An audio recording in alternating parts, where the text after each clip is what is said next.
গীতায় শ্রীকৃষ্ণের বাণী যেগুলি আপনাদের জীবনে কাজে লাগবে, সঠিক পথ দেখাবে, চলুন সেইগুলি কি জেনে নিও।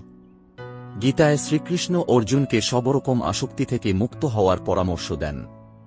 কারোর প্রতি অকারণ মুগ্ধতা কখনোই কাজের কথা নয়। বিশেষ করে নিজের শরীরের প্রতি কোনো রকম টানা থাকা ঠিক নেই।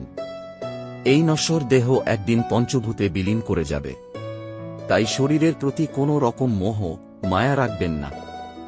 সব আসক্তি ত্যাগ করে সত্যের পথে এগিয়ে চলুন। গীতায় শ্রীকৃষ্ণ বলেছেন, যে ব্যক্তি ঈশ্বর চিন্তা করে জীবন কাটান, তিনি মৃত্যুর পর সরাসরি ঈশ্বরের কাছে পৌঁছে যান। শ্রীকৃষ্ণের বাণী।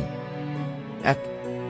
সময় কখনো মানুষের নির্দেশিত পথে চলে না, মানুষকে সময়ের নির্দেশিত পথে চলতে হয়।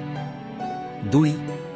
প্রত্যাশার কারণে সকল সম্পর্ক সংঘর্ষে পরিবর্তিত হয়ে যায়। কিন্তু মানুষ যদি প্রত্যাশাকে সম্পর্কের আধার না বানায়, আর স্বীকার করে যে কেবল সম্পর্কই মূল আধার, তবে কি জীবন আপনা থেকেই সুখ আর শান্তিতে ভরে যাবে না? স্বয়ং বিচার করে দেখুন। 3. ভয় কেবল আগামী দুঃখের কল্পনা মাত্র। বাস্তবের সাথে এর কোনো সম্পর্ক নেই। ভয় আর কিছু নয়, কেবল কল্পনা মাত্র। ভয় থেকে মুক্তি পাওয়া কি খুব কঠিন কাজ? অবশ্যই বিচার করে দেখুন। 4. আচ্ছা, জীবনের ক্ষেত্রে তো এমনি হয়, তাই না? যখন মানুষ তার কোনো একটি ক্ষেত্রে বাধা, কোনো একটি অবরোধকে জীবনের কেন্দ্র বানিয়ে নেয়, নিজের জীবনের গতি থামিয়ে দেয়, তখন সে তার জীবনে সফল হতে পারে না সুখ আর শান্তি প্রাপ্ত করতে। অর্থাৎ জীবনকে নিজের যোগ্য করে তোলার বদলে স্বয়ং নিজেকে জীবনের যোগ্য করে তোলাই কি সাফল্য আর সুখের একমাত্র মার্গ নয়? স্বয়ং বিচার করুন। 5. সমাজে সর্বদাই স্ত্রী লোকদের সাথে অন্যায় হয়। মানব সমাজ স্ত্রী লোককে সর্বদা শোষণ, অন্যায় আর অপমান দিয়েছে। 6. যতক্ষণ না আমরা আমাদের কষ্ট থেকে শিক্ষা না গ্রহণ করছি, কষ্টের পথ কখনো শেষ হবে না। 7. সফল ব্যক্তি কেবলমাত্র তিনি হতে পারেন যিনি প্রতিকূলতার কাছে কোনো পরিস্থিতিতে পরাজয় স্বীকার করেননি। 8. সুখের একমাত্র চাবি কাঠি হল নিজের কামনার উপর নিয়ন্ত্রণ। 9. ক্রোধ বুদ্ধিকে গ্রাস করে, লোভ মনুষ্যত্বকে গ্রাস করে, চিন্তা আজুকে গ্রাস করে, অহংকার মনুষ্যত্বকে গ্রাস করে। সাহসী দেখতে চাইলে যারা ক্ষমা করতে পারে তাদের দিকে তাকাও। আয়না যেমন ধূলিকণা দ্বারা আচ্ছন্ন হয়, তেমনি ক্রোধে বুদ্ধিও আচ্ছন্ন হয়। তারা একাই সত্য দেখতে পায় যারা ভগবানকে প্রতিটি প্রাণী ও বস্তুর মধ্যে দেখতে পায়। দ্বৈততার কাছে হার স্বীকার করা আপনার পবিত্র কর্তব্য। এটা তাদের দ্বারা অচল থাকার না, অথবা আপনার মন ক্রমাগত অশান্তিতে থাকবে। আগুন জ্বালানি কাঠকে ছাইতে পরিণত করে। আত্মজ্ঞান আপনার মনের সমস্ত দ্বৈত ক্রিয়াকে ছাই করে দেয় এবং আপনাকে অভ্যন্তরীণ শান্তি এনে দেয়। মানুষ অর্থের দাস, কিন্তু অর্থ কোনো মানুষের দাস নয়।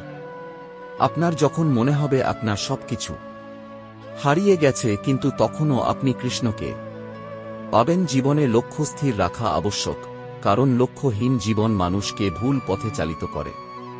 ইন্দ্রিয় থেকে প্রাপ্ত আনন্দ প্রথমে অমৃতের মতো মনে হলেও শেষ পর্যন্ত এটি বিষের ন্যায় ক্ষতিকারক হয়ে ওঠে, যা কেবল মানুষের জীবনকে পাপে পরিপূর্ণ করে।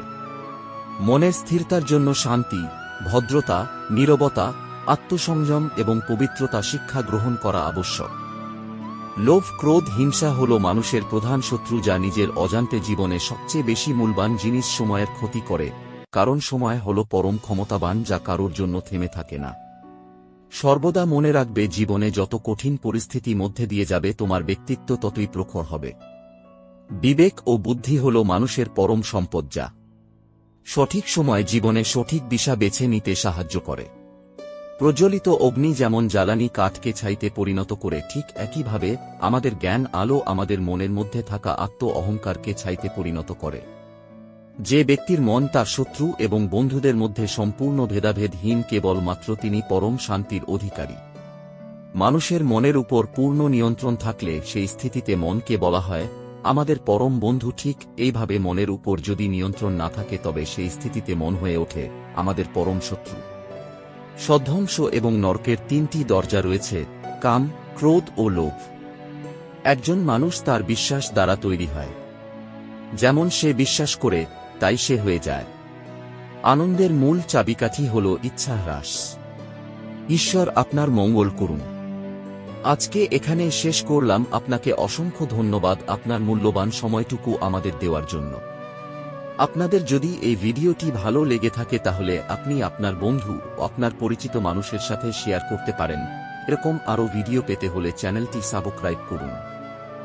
নমস্কার, ভালো থাকবেন। জয় শ্রী কৃষ্ণ। রাধা রাধা।